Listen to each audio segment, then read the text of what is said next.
From the city of brotherly love, Philadelphia, to around the globe. You're listening to Shark Bite Biz, your exclusive place for business strategy, sales, marketing, and tech in the roaring 20s. And now, here's your host, David Strausser. I'm David Strausser. This is Shark Bite Biz, and we're your place to learn how to grow a business during complete chaos. We got another hot show for you all today. You know, a good portion of us are working from home right now where the kids can easily access our work laptop, our devices, our cell phone, whatever it may be. I mean, honestly, I can't tell you how many times my 3-year-old was out there button mashing on my keyboard, ended up sending emails and deleting my inbox. I mean, thank God everything was still in the deleted folder because, yeah, that would have been a headache. Working from home is tough, and because of that, security is a major issue for most companies. Ransomware, phishing schemes, all of that is on the rise because of us working remotely. There are more security issues now than there were a year ago. And reality is, it does open us up to those new threats that weren't as prevalent a year ago. You have a lot more people that are being successful because we're not inside of our offices. So we're going to chat about business, though, as far as startups, angel investing, practical IT security for small to medium-sized businesses, and most importantly, IT disaster planning. Too many companies do not have an effective disaster plan strategy. Then when something catastrophic hits, you end up losing all of your valuable data. I mean, think about it, okay? Even if you just have your data on a hard drive, it's on your laptop, it's your hard drive. What happens if, God forbid, there's a fire, or maybe a theft, or maybe just as simple as a disk failing? How much is that data worth to you? I mean, that could be your whole livelihood that just went up in smoke. And really, this day and age, there is no excuse for not having at least some kind of minimal level of protection with some kind of backup strategy, whether it's cloud computing or you're using something like OneDrive or Google Drive or many of the other solutions out there. So that's going to be the major focus of our discussion today. And I bet you're wondering, who is today's guest? Well, it is Brian Gill. Brian is a computer scientist, entrepreneur, and angel investor. Brian currently serves as the chairman of Gillware, which provides cyber risk assessment, data recovery, incident response, and digital forensic services. He is the co-founder of Phoenix Nuclear Labs and served on P&L's board from inception to when it decided to spin off Shine Medical Technologies. Those two companies have raised over $100 million of venture capital and employs hundreds of people in Wisconsin. So without further ado, let's bring in the fabulous Brian Gill on in here. Business strategy. Brian, welcome to Shark Bite Biz. So glad to have you here today, man. David, you're the man. Thanks for having me. No problem. No problem at all. So you've seen the show. Very first question, it's a softball question we ask everybody. Who is Brian? What's your experience? What's your background? What do you do for a living? What the heck makes you special? Yeah, I mean, I'm a tech entrepreneur. Have started a handful of successful tech businesses over the years with some buddies of mine. Currently, I'm the chairman, CEO of a company called Gillware Data Recovery, and I've been associated with Gillware since we founded it about 18 years ago now. And we basically help people get out of data-related jams. Wow, that's great. Yeah, I was kind of assuming that you were a founder of the company. Yeah. I'm not real creative, so when we were trying to think about what should we name it, I just stuck my last name in there. Yeah, your last name, Ware. You know, pretty much. It was probably going to end up like Gillify or Gillware, but that sounds horrifying. Better. Gillifying. Yeah. Oh, that would be that would have been a terrible decision. 18 years of Gillify. Oof. Oh my God. Yeah, that wouldn't be that bad. So you work in disaster recovery for data disaster recovery, stuff like that. That's actually kind of a very important topic right now. You have a lot of companies that are digitally transforming, and usually that means, servers, ERP, more infrastructure. It can be a lot of things to a lot of different people. So how important is this right now for the average company? Well, I mean, we're a safety net, and we see companies and people lose data in a number of different crazy ways, and the pandemic has certainly made things even more challenging. Oh yeah. There's a lot of new threats that are out there. It's really hard to keep an organization's or a family's data safe and secure. It's harder than it's ever been, and usually technology makes things easier. But it's been a crazy year, and there's a handful of things, like maybe like 8 that if a company does them or if a family does them, you're going to be in really good shape. But it's really, really hard to dot every I and cross every T and stay on top of it, especially when your budgets are depressed and it's like, oh my gosh, we're going to spend money on IT right now. Like, oh yeah. It's tough. It's tough. IT and marketing seem like the two places that a lot of companies like to slice the budget first. Yeah, because marketing and IT, right? It's like, well, we can rock this equipment for another year, and with marketing, it's like any money I spend to try to raise my brand profile might take 12 months to get benefits of that. So yeah, you're dead nuts, right? They are early on the chopping block when companies are looking to batten down the hatches, but then that can lead to incredible expenditures when things go south. Yeah. Oh yeah, definitely. One interesting thing that you just said that kind of got me thinking in the moment was you said new threats, and people are probably thinking like, oh wow, well, there's always threats. I mean, you always get the emails from the guy whose uncle was the prince of Nigeria or whatever. You've been getting those for decades, and those are all real. I'm here to tell you, apply to all of them. Give them all of your information. Give them your social security number, credit cards. Wire them about 10 or 20 grand more than they ask for, and then you get back twice as much. It's amazing. Yeah. There you go. You're hearing it from the king himself, Brian Gill. But this is very sarcastic. Do not sue me. Yeah, do not do that. That is a joke. So what I'm seeing is like we're talking new threats. You've had those old threats that have been around for decades, but there are new threats because we're in a pandemic that's hitting globally. And that means that there's a lot more people in the world that are out of work, that are struggling, and there's more people that are willing to do nefarious things to be able to survive. And they could view this as, hey, this is the low-hanging fruit that's going to get me, food on the table next week. Yeah, that's definitely true. And again, there's a lot of bad state-sponsored actors out there that are behind a lot of the cyber crimes that, their budgets are strong. They're making all kinds of money. They're profit centers. And more than that, the actual kind of topography of where data lives in the last 9 months has kind of gotten turned upside down. I think every company in America has more of its stuff kind of outside its, big firewalls than ever before. Because the executives and the sales team and the CEOs and the marketing people, they're all working from home, and they had to spin all this up in a hurry. Some of your employees are gonna have some of your critical data, and it might be on the same desktop computer that their 8-year-old son is playing Minecraft on.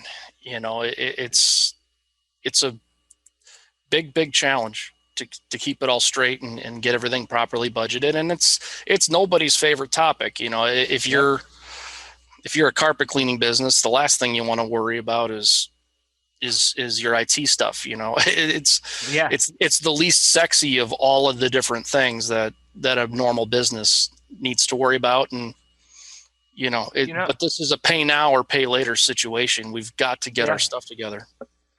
Yep. It's funny that you said that about the Minecraft, the role playing Minecraft. Because of what I do during my day job, I do ERP with Vision 33 for SAP Business One. And, we deal with servers. I get confidential information. I have all the logins of all our clients, for example, from the partner aspect of it. And there's a lot of sensitive materials on our computer that's covered by even just NDAs because maybe it's a secret sauce for one of our customers that they don't want getting out there. So my son, who's 17, also produces this podcast with me, but he's into gaming, stuff like that. Ever since he moved back in with me about 4 years ago, I told him absolutely not allowed the game unless you're using a VPN. I do not want you upsetting some random troll out there on the internet. And then next thing you know, they're hacking and getting all my work info from my computer. Well, yeah, and it's even worse than that. I mean, again, as a former gamer, I've got 3 younger kids now, so I don't game very much, unfortunately. But as you get older, you seem to game less, right? It I'm still hoping interests me, but I don't game that much anymore either. I've seen all the hype around what's the new game that's going to launch? Like, you see that Stadia? Yeah. What's the game that's launching here? Cyberpunk 2077 or whatever. Yeah. I'm all jazzed up looking at the ads, but I will almost certainly never play it because I just don't know. I buy it for the kids. I'll watch it a little bit. The thing is that I have not gamed probably for about 10 years, with the exception of Madden football. Okay. Madden football. I love football. And if the Eagles aren't going to win in real life, might as well do it in a video game, right? Well, they got to start Jalen Hurts. That's for sure. Yeah. Oh my God.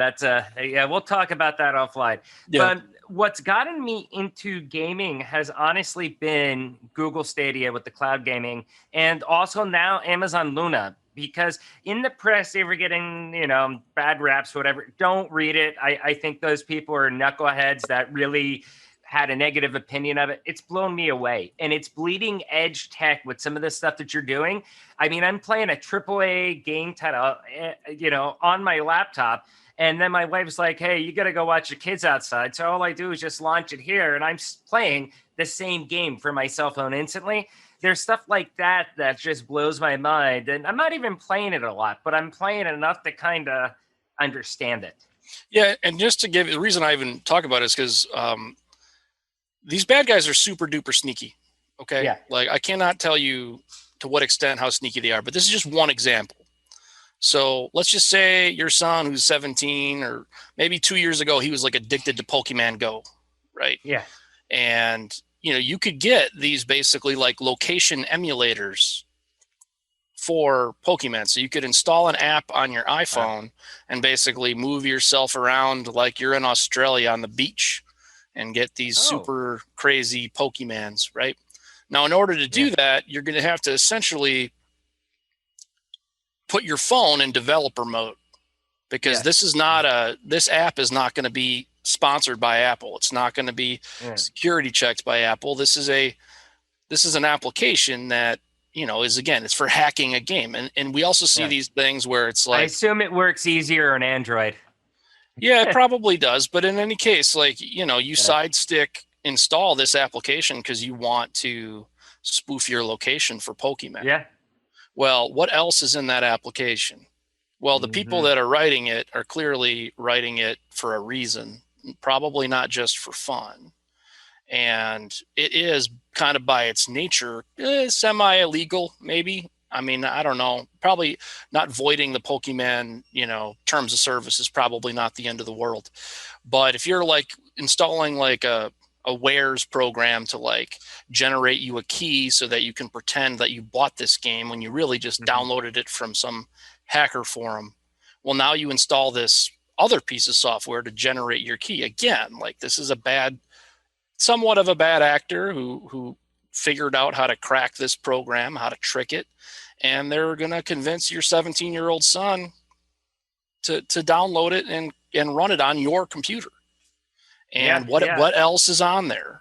and you don't know, and probably some bad stuff. And if it's the right type of bad stuff, they could be, installing a keylogger on your box. They could be watching you enter your password for your key pass.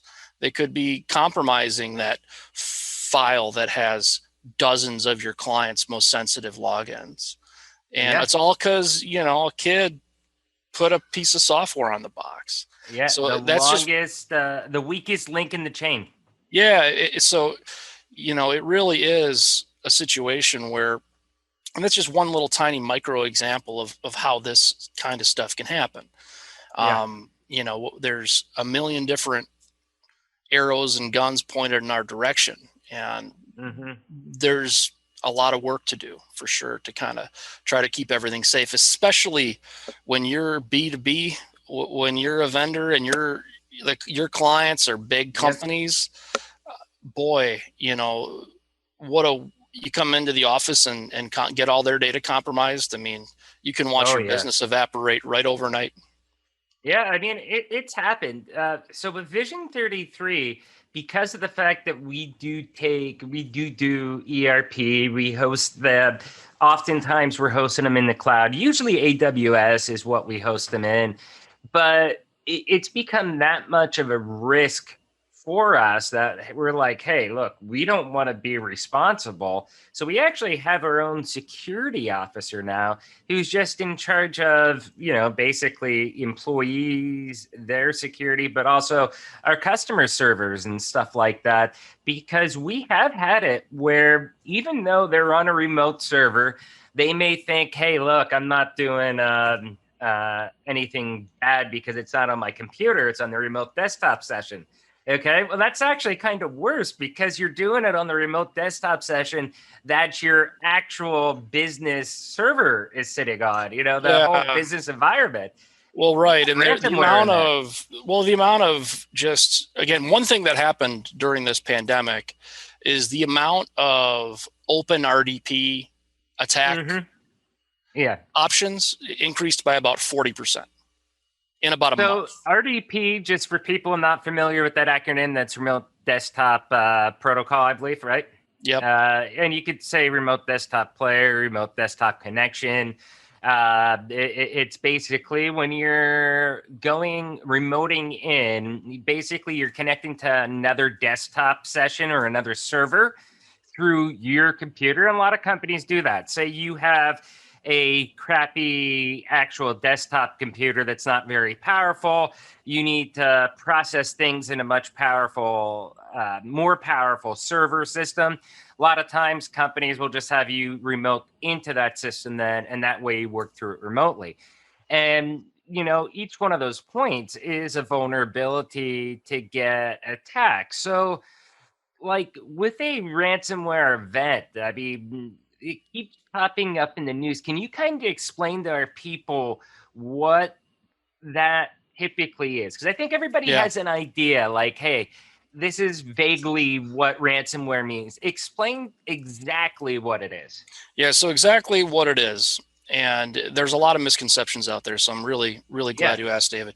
So what it is, and the most serious things that we bump into are always network breaches. So this is not, for the most part, it's not some automated piece of software. You didn't click on the wrong link on a weird website and it didn't encrypt your whole data network. Okay. Usually a user with a certain amount of credentials had their user authentication breached.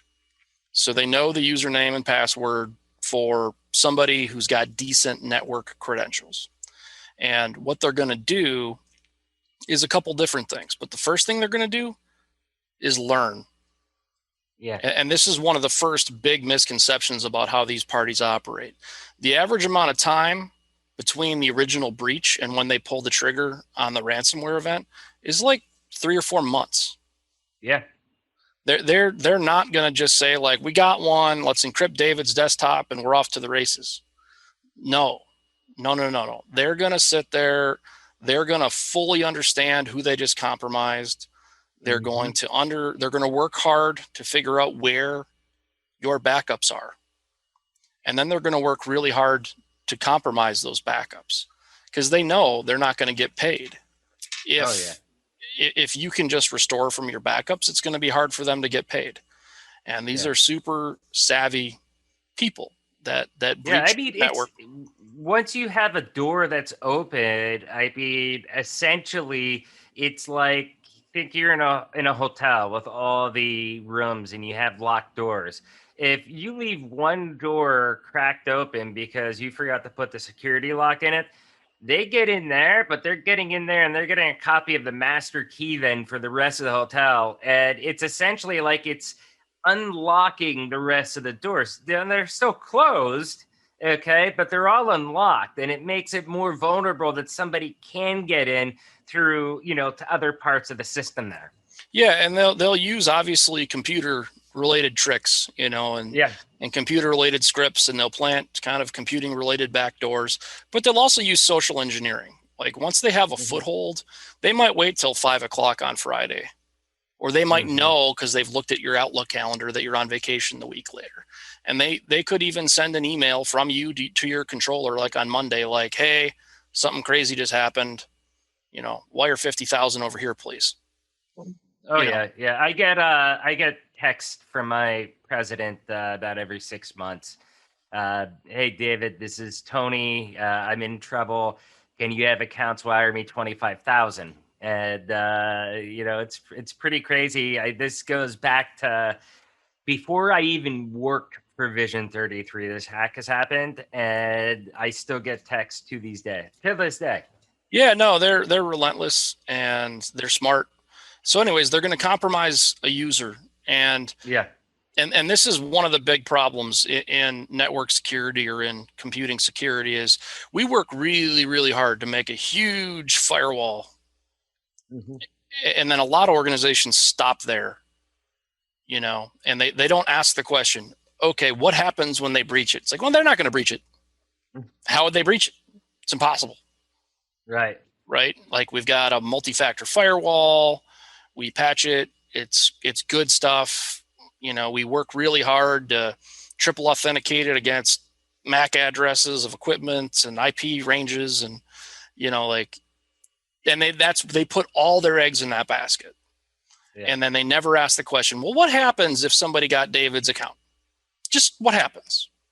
And they don't take that deeper thought process of network segmentation and which users can access what and when.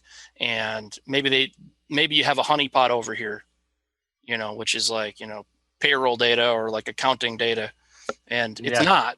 But, if somebody tries to access it, it sends off some alarms. Like, what the heck? Somebody's in the honeypot. They don't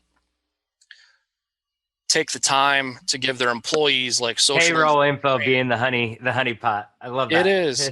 Well, it is, but you gotta, and then again, like, are they paying for like a network monitoring service? Why is there somebody RDP'd from Belarus on the network at 3:00 in the morning on a Tuesday? Does that make sense? But if you don't have, if you're not monitoring it, the computer doesn't care. Exactly. So let's say you mess up, your employees mess up, your kids mess up, whatever, regardless of whose fault it is, there was a vulnerability and ransomware gets in. Okay. Your servers are now being held hostage. Okay. And you have on your screen a big red message that says, we have control of your servers and backups. Please buy 10 Bitcoins and send it to this address to be released. I mean, what should you do once an incident like that happens? Well, if you are playing the long game and paying attention, you're going to have a cybersecurity policy for your small business insurance or your business insurance. And what you're going to do is you're going to pick up the phone and call your insurance guy, as crazy as that is, and say, hey, I've been paying for this. I've never thought that. I've been paying for this cyber insurance for 5 years, and we just had a hell of a breach.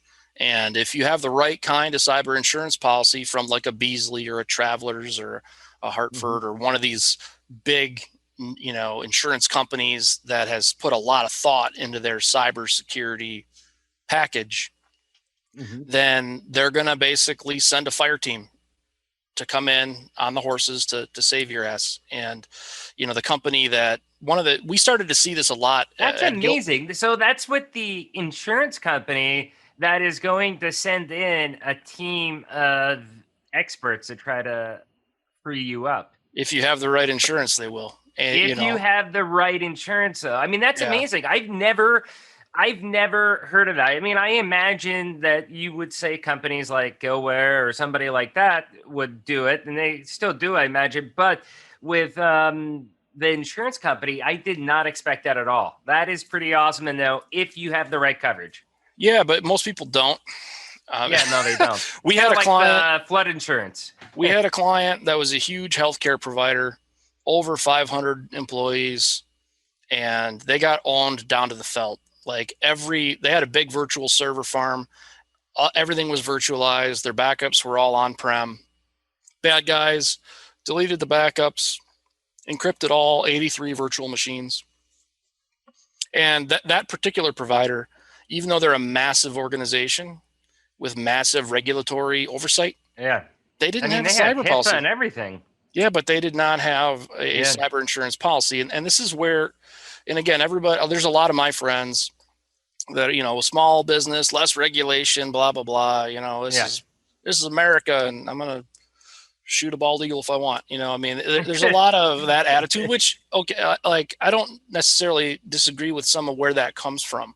But there's a time and a place where at the federal level, we can have some of these regulations and it can actually protect all of us and be a good thing for all of us. And maybe even the federal government should pay for some of it. And, every clinic. I think if it's my take on that real quick, we don't get into too much with politics, but I think this is regulation and business advice. I would view that if it's state sponsored, I think the federal government should have some responsibility. If you have North Korean hackers or Russian government hackers doing that, that's where you have Iranian hackers, you have North Korean hackers, you have, the Eastern Bloc of Europe, you have a lot of enemy states, and there is a legitimate cyber war going on. And they, if you're like a small city government up in northern Wisconsin, you are not currently receiving a whole lot of help in this fight. And if you're you're the mayor and you got like 8 people on staff and you have like all the social security numbers for everybody for like a town of 10,000 people, you're a target. You're a big target, and you don't necessarily have like a phone number you can call at the federal government for them to send in the cavalry. Or even better, to help fund the prevention, which would be better. And again, when we get into things like this, these are things that affect us. These are things that affect small businesses and are a risk, because small business is the heart and soul of America. And I mean, I see stories about Amazon, about Google, Facebook having to fight off state-sponsored hackers and stuff. And on one hand, I'm like, well, they got enough money to do that. But on the other hand, I mean, it's basically a digital war, like you were saying. And that's where I think that there does need to be official government. I think we're behind the curve on protecting our citizens and our businesses against digital threats. We certainly are. And I kind of go back when I first got out of college, it was right before the Y2K boom. And like, the earth was going to end and 2-digit dates were going to roll over and dogs and cats living together, mass hysteria, the whole thing. I went to an ATM hoping that it spewed out cash. Nothing. Yeah, well, I was 17 at the time. So the SEC and a whole bunch of other government regulators said, "Hey, listen, like if you're a financial institution, you actually have to dig up all that code that you wrote in the 60s and you have to update it for 4 dates. And we're going to come in and we're going to audit it. And if you don't pass your audits, we're going to shut you down." And for the first time in about like 25 years, a lot of these old stodgy financial banks and, mutual fund companies said, okay, I guess we're spending money. And they hired a bunch of programmers, and we all came in and we all fixed it. And I think it is serious enough where if we weren't going through a global pandemic, which is a whole nother tier of problem, I think if we weren't going through that, we would quite possibly be doing more at the federal government level to not just regulate the way that businesses act, but like any business with more than 50 employees, like you should have a multi-factor firewall. You should have your data backed up in an MFA capable manner. You should show us a mock restore of all your data once a year or once every other year, like something. Because I'm just thinking out loud here, but doesn't like the Department of Homeland Security or anybody have a cyber division that's dedicated to helping American businesses? They are. And again, in my opinion, they're mostly firefighting right now. Like I had a client call to engage us because the FBI called them and said, hey, there's a bad guy in your network. Oh, wow. Because the bad guy or the FBI was monitoring a whole bunch of known bad actor IP addresses and ranges, and they could see the traffic hitting it. And then they looked up the DNS and they said, okay, it's this business. And the FBI picked up the phone and called them and said, yeah, you got a bad actor on your network right now. So they're trying, but they're dramatically understaffed. Right. It's not even close. Like we need probably like another 100-ish thousand of these security professionals at the federal government level. And that's again, my personal opinion. We're probably 100,000, maybe 50 to 100,000 people short. And if we had them and they're on the federal government's payroll and they're running around helping everybody, that could be awesome. Right. So, back to the heart of that last question, then let's say this stuff happens. I mean, what should be your immediate action? So again, let's just finish the first thought. So what all happens? So the bad guys, they're going to delete or encrypt your backups because you thought you had a backup, and they're not going to pull the trigger on the ransom until those backups are dealt with. And if they're not air gapped, you might have a real problem on your hands with utilizing those backups.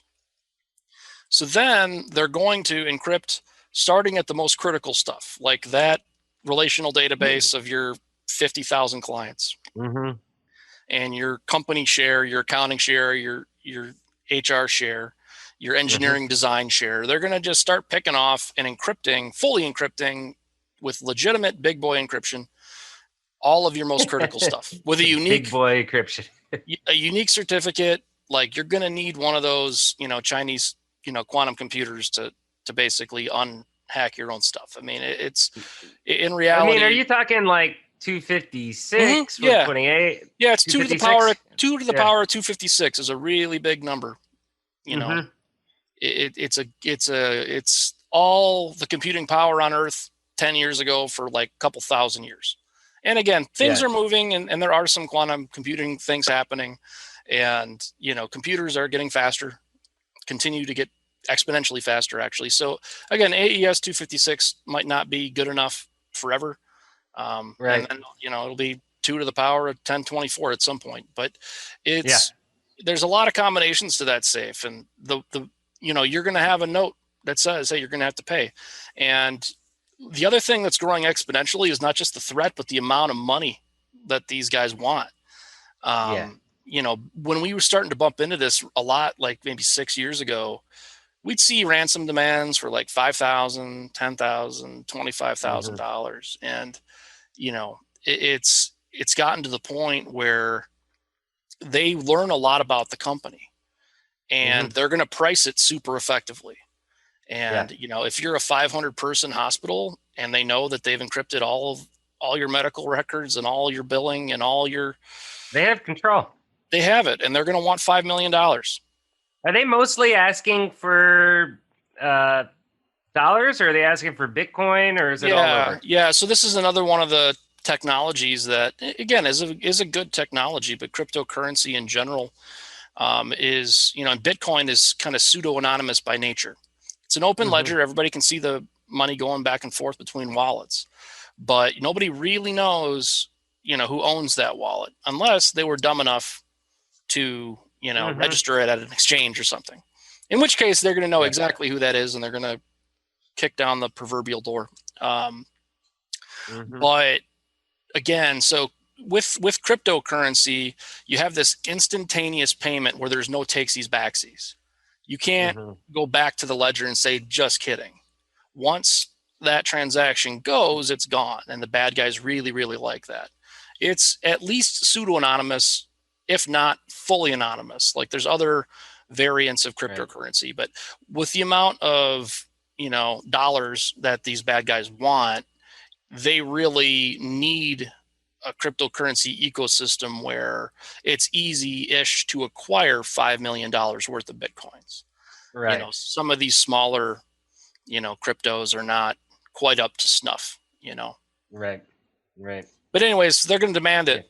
And then you're going to be stuck with a lot of different bad decisions. Oh, yeah. And you're going to, again, if you have the insurance policy and you have the right coverage amount, maybe the insurance company is facilitating a team of firefighters to actually make that payment and get those keys and get your stuff. So those firefighters, will they actually make the payments in some cases, or are they going to be evaluating to see if there's a way to fix it? Both. Do you know how that works? A lot of, yeah, sure. So again, the company, 5-6 years ago, we started to bump into this a lot. We started a company called Tetra Defense to focus on it specifically. And that company is, they're kind of all over the place, but they're headquartered here in Madison, Wisconsin. And we started it, again, like 5-6 years ago. It's up to I think they're about 80 employees right now. And about 70 of them are firefighters. They're internet security experts. And yes, like when a company hires Tetra Defense, they're going to help with the whole thing. They're going to help with the stress of who's all happening. They're going to help with figuring out how the bad guys got in. They're going to help figure out whether or not the data was exfiltrated or stolen. They're going to work with a privacy council on all the different disclosures that this company is going to have to do, whether that's to a federal regulator or all your employees. Or at this point, I think all of us have gotten like that note in the mail that said, hey, your data got breached. If you want we'll buy you a LifeLock for a year. Thanks for that. Yeah. So question though, in fact, I currently have LifeLock, I think, for free because of that. But so let's just say it comes down to, like, you're not getting your stuff. They got it locked pretty good. They have you. You essentially have two choices then. One would be pay the ransom. Two would be just go out of business. Are there more options? I mean, sometimes they have like an air gap backup from like 3 months ago, and it's like, it's not quite out of business, but imagine being a hospital and, you've got, tens of millions of dollars in medical billing data. Like, I guess we don't know who owes us money. I guess we don't know what to charge, Medicare. I mean, it's a bad situation. Bad situation. But I mean, there could be lights. I mean, how often, if you pay the ransom, how often are they then actually unlocking it compared to? Excellent question. That is a question that shows your mental acuity. That is an excellent question. The answer is it's in their best interest to cough up the keys, because that's exactly what I was thinking. Because otherwise, these criminal syndicates have a reputation, and they want to deliver award-winning customer service. They really do, and they want it well known that if you pay the XYZ bad guys, because they all have, when they get you, they tell you who they are, right? And we're the XYZ bad guys, and they want you or whoever is working with you, like, to be able to know, like, hey, the last 67 times we paid these guys, they coughed up the keys every single time, or wow. That one Has time. There been times where they don't pay? Oh yeah, sure. Sometimes what happens is they kind of disappear. So there's from the time you get ransomed, I mean, there's stuff going on. Like, Oh yeah. the server that contains all their encryption certificates and all their user database, Yeah. maybe that gets compromised by somebody at a government criminal investigation level. Rival hacking agency. Maybe a rival hacking agency hacks it. I mean, these guys, we've seen that before. It's almost ludicrous. But we saw one where we paid a ransom and the guy came back and said, my email got hacked. That you paid the wrong people. Oh, wow. Wow. So what did they do? Did they pay again? Yeah, I think so. I think they negotiated. Oh, They did. wow. They did end up paying again, but it's like, hey, like everybody knew, like this AOL account was the account where these bad guys were, notifying people. That's insane. That's and somebody hacked that account, waited for somebody to say, hey, I need my stuff. And they're like, okay, wire 50 grand over here.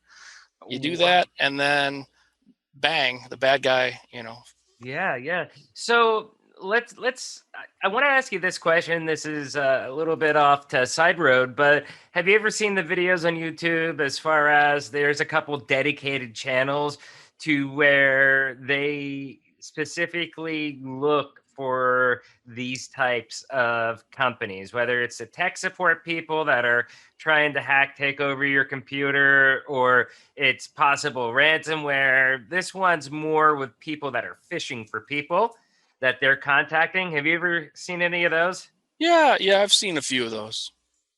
Yeah, I watch those videos and I love them. I love watching like Kip Boga and stuff like that. It's entertaining for me. Yeah, no, I mean, it's obviously for me, I pretty much wake up every day and talk to a couple dozen companies that are going through something pretty bad.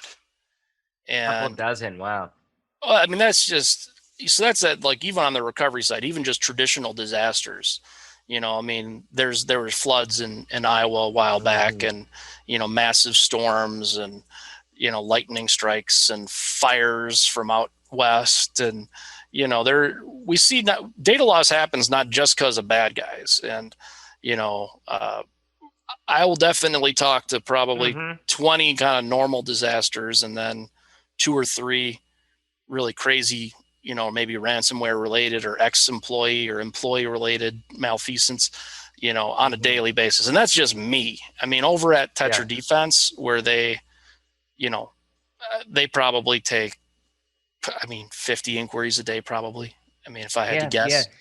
So I really love this discussion because it's something I work with our tech, our ERP, but it's of an interest and passion of mine as well too. I do want to change gears because we got to get wrapping up here. Yeah. But I wanted to ask you something else that you're big in is startups, angel investing. And with the, we got this global pandemic right now. You may have heard about it, but how hard has that made it for investments, judging investments? Have people been nervous with that? Because who knows how bad the pandemic will be in 2 months from now? What's the thoughts around that? I mean, most of the people that I know that are kind of in the angel and the VC communities are just incredibly bullish right now. I mean, wow. Yeah, I would have expected a little bit more.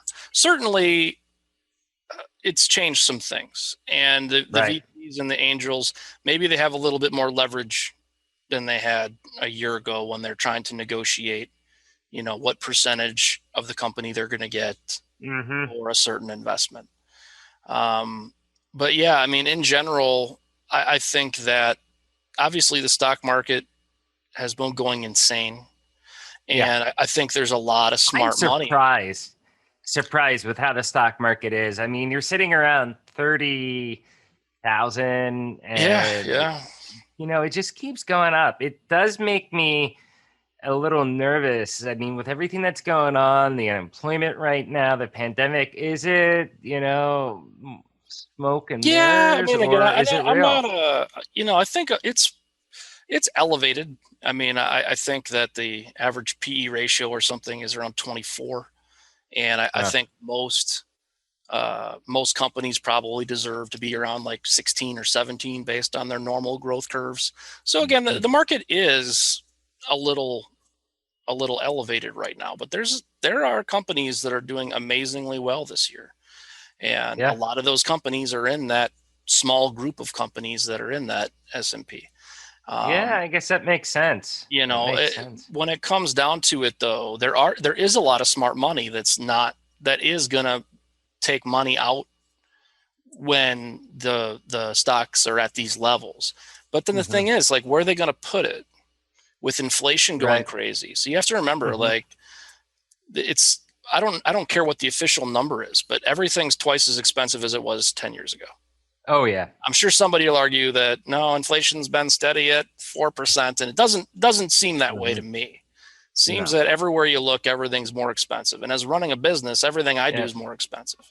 Healthcare is twice as expensive. Everything's twice as expensive as it was. And, when you look at like the cost of like an ounce of silver, which for years, for decades was like $8, $9, $13. I mean, I think it's above 30 now. And it's because inflation's going crazy. So if you have a ridiculous amount of money because you're one of these VCs or you're managing, lots and lots and lots of money, you have to put it somewhere. You really do. And do you want it to be in maybe a slightly overinflated stock market right now? Do you want to put it in commercial real estate? No. Maybe not. Like, everyone's working from home. Maybe some of us like it. So where traditionally would you put your money? And the idea of vetting a bunch of small technology companies or other types of startups and parking it for 5 or 7 years, then it could be a good way to ride out some of this mess or diversify. So I think in general, and there's also a lot of people who had their lives turned upside down. Oh yeah. And when you lose a job and whatever niche you're in is struggling, and you've sent off your 50th resume and you haven't gotten an interview, well, maybe you're like, screw it, I'm going to start that company, because why not? What's the risk? If you don't have a risk, you're just going to sit around. Might as well try it. You're absolutely correct. I mean, sometimes in moments like these, it really, desperate times, pushes people to innovate. For me, that's how I went with the podcast. I was pushed into a corner. How am I going to meet people? How am I going to continue to learn? And it was, hey, I'm going to launch Shark Bite Biz finally, something that I had the idea for over 5 years with, but I just never did it because I went to ulterior routes to do things. And now I ended up launching this and this business line for me. And I'm sure that there's a lot of other people. We had Zella Lopez on the show, and she launched a whole new practice for her therapy stuff during this. And, there's a lot of people like that. And if you're going to take risks like that, I mean, right now is probably a pretty decent time to do it. Probably a great time to do it. I think when we look back 5 years from now, we're going to see that there were thousands of companies in this pandemic year that were founded that are going to be amazing. Yeah. Okay. So very last question to wrap up. Okay. How can Gillware help companies be prepared for digital intrusions? Yeah. I mean, so again, the number one thing is there's a million things. And you have to start somewhere. And there is a blog, and I'll share the link with you, that we wrote. And again, this is more for like SMB or consumers. It's just 8 things you can do. It's to increase your security in like 2 hours. I don't think anything on there costs more than a couple $100 at the most. So again, if you're running a small business, you could spend like less than $1,000 and probably be a whole lot better than you are right now. It's free. It's ungated. We're not capturing any info. You just download the damn thing and read it. And again, it's not if you, as the entrepreneur or the board member or the C-level executive, if you're not going to take the time to understand this stuff so that you can at least properly budget it, then who's gonna? And when that company burns to the ground because you lost your biggest client because you lost their data to the wind and they terminated your contract. I mean, do you want to I was on the board of, Enron. It was great. That's, it's not a great look. So, definitely there is a lot to do, but all of it is pretty well known and can be achieved. And as a non-technologist, you just need to learn more than you know right now, and you need to properly budget it and take it seriously. It's more of an attitude thing, because if you're not careful, you're going to have listened to this podcast and you're like, oh, geez, I'm getting a little nervous. And then nothing happens. You got to go do something. Yeah. Otherwise, you're going to be a client. It's just like like, for example, people will be talking about diversity, things like that with companies. It comes down to like your recruiting plan and how you actually recruit to build upon that culture and the company culture and stuff. And it's the same way that you can look at from, the tech side of things. What's your actual plan to keep your business safe? How are you backing things up? What security procedures are you having? I can't stand MFA, but I also understand it because it's a good thing. It's a minor inconvenience that is a necessity to keep your user profile out of the wrong hands. Yeah. And keeps my wife out of my Facebook account. Exactly. Yeah. But you're dead nuts correct. You're dead nuts correct on how you were mentioning earlier. We as executives will sometimes be super passionate about our core skill set, and we'll be pretty passionate about building the culture of our business. Yeah. And we got to get a little bit passionate about making sure we got the right IT staff and we got the right managed service provider. And we got to be asking them tough questions. Right. There has to be a level of accountability between IT and the C-level executives. And you can't just hire an IT guy and put your head in the sand anymore, because as much as I love the IT community, there's a lot of really understaffed and not educated enough IT folks out there that are frankly just trying to get by, that they run a little MSP and they've got like 27 clients and they're kind of half-assing everything because their clients don't want to pay for anything and they're just kind of getting by. And, if you're not careful as a business owner and if you don't ask them, hey, send me over our last backup audit. Yeah. Send me the paperwork the last time you did a mock restore of all my systems. Show me that my accounting data was current. How is that backed up? Is that MFA to get into those backups? Or can any idiot log into it and push the delete button?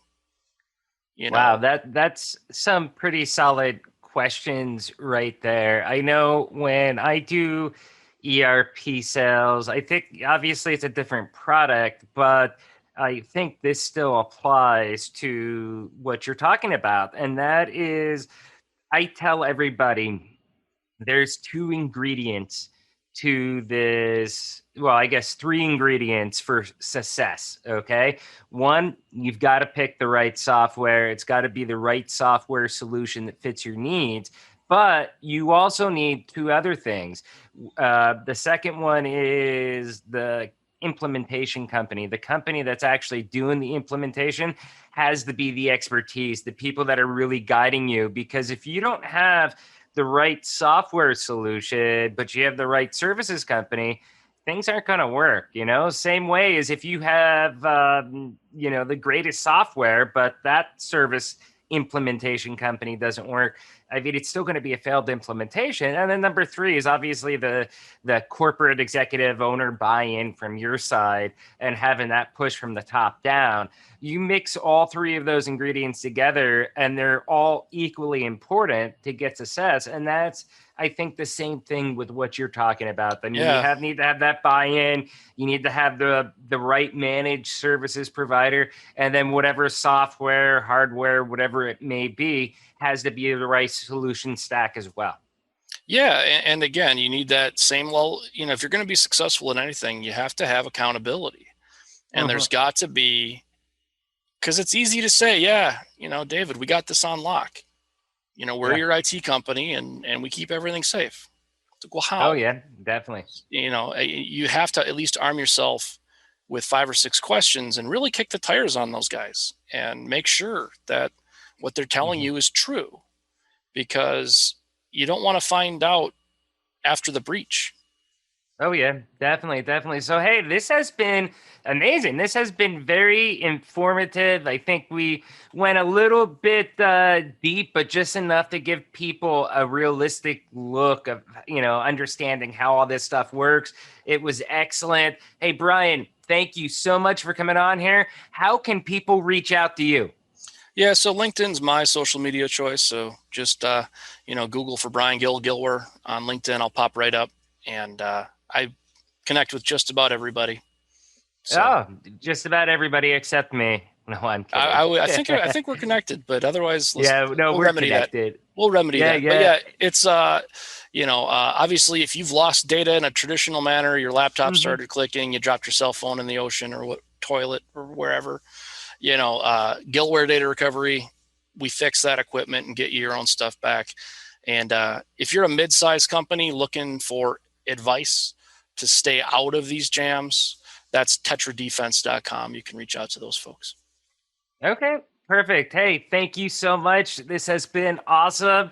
And I'd say once this pandemic ends and stuff like that, next year, love to have you come back. Hopefully it's next year. Love to have you come back here and kind of give us a security update, how everything is at that point. I would love that opportunity. And thanks for this one. Oh, no problem. Thank you again, man. Take care. All right. Thanks. Yep. Wow, incredible discussion. Brian was amazing. First, okay, you know their routine by now. We're trying to build a community of like-minded folk that want to learn how to grow professionally, learn how to grow personally, learn how to grow their businesses. So please do us a favor, smash that like button, smash that subscribe button, and if you really want to help us out, please make sure you share this video out. Share this episode of Shark Bite Biz out to your network, and let's get Brian Gill, Gillware, and Shark Bite Biz trending. So let's get back to Brian, okay? I love what he said early on in the beginning of this interview. It's really hard to dot every I and cross every T, but there are a few steps you can do to give you at least a minimal level of security. Like he also said, technology is around to make our lives easier, but with that ease, there comes risk, and you must protect yourself and your business in order to take full advantage of it. I kind of view it like a trade-off, to be honest. I mean, my opinion is that yes, you can get automation. Yes, you can have correct inventory levels synchronized across all your omni-channel platforms, but you do need to protect the integrity of that data, and that does come at a cost. Remember, hackers are not only smart, but they are relentless. They don't give up, okay? They'll try for months, even years. One of the most important questions you can ask is, what happens if our stuff is breached? Like we were saying, payroll is the honeypot. Network segmentation is a pretty simple to do, but, make sure that you're giving correct authorizations to your team members so that you can ensure somebody isn't on the network in an area that they shouldn't be. Also, it was a crazy story that Brian told us, so you should really think about it, but they had a customer that got the ransomware on their network. They ended up paying for the ransomware, but the hacker who hacked them was hacked, and they paid the ransom to the wrong hacker. And I mean, wow, that's mind-blowing. But again, this stuff could have potentially been avoided. You can't avoid everything, okay? Eventually, it may happen to you, no matter how good you are. I mean, it is a reality. But network security, data integrity are two areas you should really take seriously. And going back to what I mentioned just a minute ago from Brian, think about what happens if you do get breached. What does that mean? And work from there. You can think about it that the hackers, the bad actors out there, they are going to go the path of least resistance. Unless you have a ton of money, something that is super valuable for them, like hacking somebody like a Google or the US government or some other government agency or big, huge multinational corporation, okay, they're usually going to use the path of least resistance. So if you do have a good security or a pretty decent security measures in place, okay, chances are they're going to be like, let's just go to the next one. And they're going to look for the next victim, okay? And they're going to skip over you protecting your business.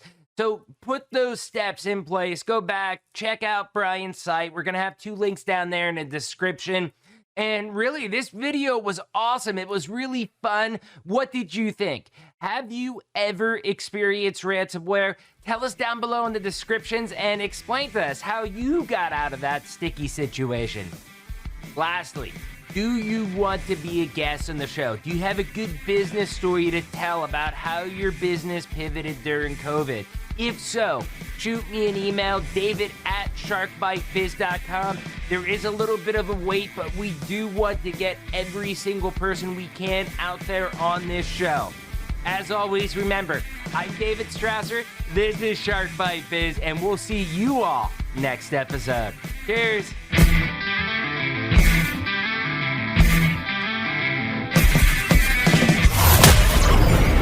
Thank you for listening to Shark Bite Biz. We hope you got some insightful info from this podcast. Be sure to subscribe to us through your favorite podcast app and visit us on the web at www.sharkbitebiz.com. How has business changed for you in the 20s? Email us at podcast@sharkbitebiz.com so you can join us and share your story.